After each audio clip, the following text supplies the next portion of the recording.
नमस्ते मित्रांनो, आपलं सर्वांचं स्वागत आहे. आपण पाहूया गाथा नवनाथाची. आपण असे पाहतो, गुरुआई गावामध्ये आलेले असते व नागनाथला शोधत असते व सर्वांना विचारत असतं की नागनाथ कुठे आहे, कुठे बसला आहे तो लपून. काल रातच्याला माझ्याजवळ येऊन काय वाटेल ते बोललास आणि पहिल्यांदा मला अपमान केलंस. तू कुठे आहेस आणि कुठे लपून बसला आहेस, आधी बाहेर ये, असं गुरुआई बोलू लागते. गावातले सर्व लोक तिथे जमा होतात. भीमा बोलू लागतो, गुरुआई तिकडे पहा, तिकडे त्याचे आईवडील आहेत. गुरुआई म्हणते, तू शांत राहा, मी तुझ्याकडे काय आलेलो नाही, मला फक्त आता नागनाथ पाहिजे आहे. गुरुआई बोलू लागते, नागनाथ कुठे आहे. त्यांच्या आईवडिलांना तो विचारू लागतो, कुठे गेला आहे आणि कुठे लपवून ठेवला आहात त्याला, आत्ताच्या आत्ता माझ्यासमोर उभा करा त्याला. नागनाथ माझ्याजवळ येऊन काल रातच्याला काय वाटेल ते बोलला. त्याच्यानंतर माझा जादूसुद्धा माझ्यावरच पलटी केली. मला पहिल्यांदा असं कोणी केलेलं असेल म्हणजे तो नागनाथ आहे. तो कुठे आहे आणि त्याला मी आता सोडणार नाही. तेवढ्यात तिथे नागनाथ येतो व म्हणू लागतो, काय झालं गुरुआई आणि काय बोलत आहात तुम्ही. मी इथे आहे, काय करणार आहेत आता. गुरुआई सांगू लागते, हे बघ, तुनं मला पहिल्यांदा अपमान केलंस आणि असं कोणीही केलेलं नाही. आणि आता जोवर तुला मी मारत नाही तोवर मी पूजा मांडणार नाही, या गावातसुद्धा येणार नाही. आता तुला पाहीनच मी काय करायचं ते. तसे बोलून गुरुआई तिथून निघून जाते. इकडे पाटील म्हणत असतो, हे बघ, आता त्यांच्या दोघांचं चालू आहे युद्ध, आपण त्यामध्ये कशाला पडायचं. त्याची पत्नी म्हणते, होय, तुम्ही त्यांच्यामध्ये पडू नका, कशाला पडता, आता ते दोघे पाहून घेतील काय करायचं ते. आता गुरुआईने सुद्धा बोलले आहे की नागनाथला सोडणार नाही. भीमा म्हणतो, मला तर तिथे जावं लागेल, नाहीतर असं म्हणल ह्यानं आपली पळ काढला म्हणून आणि हा बाजूला झाला. तसं काय होता कामा नाही. आता ह्यांची कसे बी आग पेटले आहे, आपण त्याच्यामध्ये फक्त तेल ओतायचं, एवढंच काम करायचं आपण आता. आणि आता पाहू पुढे काय होतं या ते. गुरुआईला अपमान सहन झालेला नाही, त्याच्यामुळे तो गावी आला होता आणि आता त्याला धमकी देऊनसुद्धा गेला आहे.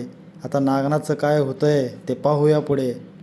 आणि आता त्यानं म्हणलेलं आहे की नागनाथला सोडणार नाही. नागनाथनं जसं वागलं होतं रातच्याला त्याच्याशी, त्यांना खूप राग आला आहे. आता काय होतं आहे ते पाहूया.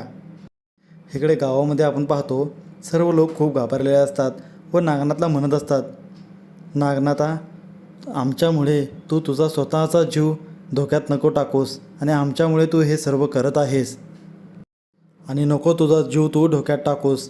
नागनाथ म्हणतो, तसं काय नाही, मी सर्वांचं भलं करत आहे आणि माझ्या गुरुदेवानं सांगितलं आहे की सर्वांना मदत करायचं. मला जेवढं होईल तेवढं मी मदत करन आणि सत्याच्या मार्गावर चालन आणि ह्या कलशमधून जेवढं जेवण येईल तेवढं तुम्हाला मी देत राहीन आणि कोणीही या गावामध्ये उपास राहणार नाही. इकडे नागनाथची आईसुद्धा खूप घाबरलेली असते व म्हणत असते, नागनाथा, तिने आता येऊन खूप तुला काही बोलून गेलेत, धमकीसुद्धा देऊन गेलेत की नागनाथला सोडणार नाही म्हणून. मग आता पुढे काय करायचं आपण. नागनाथची आजी बोलू लागते, मग मी तुला सांगितलं होतं आधीच की नागनाथाला बाकीचं जास्ती काही करा लावू नको म्हणून. आता बघ काय झाले सगळे हे. नागनाथ म्हणतो, नाही, मला गुरुदेवानं सांगितलं आहे आणि ते माझ्या पाठीशी आहेत आणि हे गुरुआईला ते पाहून घेतील काय करायचं ते. त्यांनीच मला सांगितलं होतं की गावातील सर्वांचं मदत करायचं. मग आता पाहू, गुरुआईला त्यांनीच पाहून घेतील काय करायचं आणि मी माझं काम करत राहणार. लोकांना मी उपाशी ठेवणार नाही. आणि तुम्हाला सर्वांना एकच सांगणं आहे, जेव्हा तुम्हाला अन्न लागेल, जेवण लागेल, तेव्हा तुम्ही माझ्या घरी येऊन घेऊन जावा. दरवाजा माझा सदैव उघडा राहील घरचा. तसे बोलतात सर्व लोक खूप आनंदी होतात.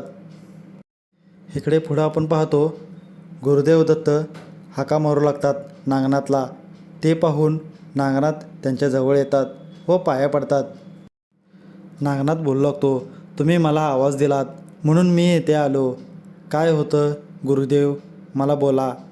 गुरुदेव सांगू लागतात, हे पहा, मी तुला एक भेटवस्तू म्हणून देणार आहे, ती तुझ्या जवळच ठेवायचं आणि हे आशीर्वाद म्हणून मी तुला देत आहे. तसे बोलून एक त्याच्या हातात छडी देतात व त्याच्यावरती नागाचा फणी असलेला असतो. नागनाथ विचारू लागतो, हे काय आहे आता आणि ही कसली भेट मला? गुरुदेव सांगू लागतात, हे पहा, तुझ्या आजूबाजूला जे काही घडत आहे ते मला माहीत आहे, म्हणून मी तुला ही छडी देत आहे. हे घे.